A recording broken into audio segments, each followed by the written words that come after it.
What's up, dudes?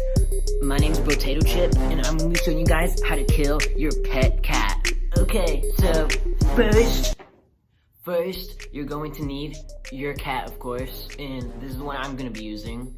This is my cat. Is your cat being annoying? Well, now you can fix that by simply killing it. Okay, so you're going to need a knife or any kind of sharp object. You could also use your hands by just squeezing its neck like so. But for me, I like to use a sledgehammer.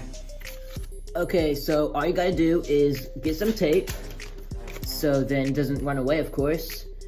And you gotta tape it to the floor, like so. So it doesn't run away. That should do it. Okay, so if you want it to be like a little bit easier, then you can just like line up your shot. You just line up your shot like so, and oh yeah, there you go. See, look, he's pretty dead. I would say so. So yeah, I hope you guys know how to kill your cat now if it's being annoying. So yeah, I think that's it.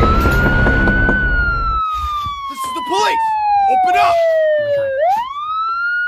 We've got the building surrounded! I think someone's at the door. Police, open up! So I gotta go. Bye, dude.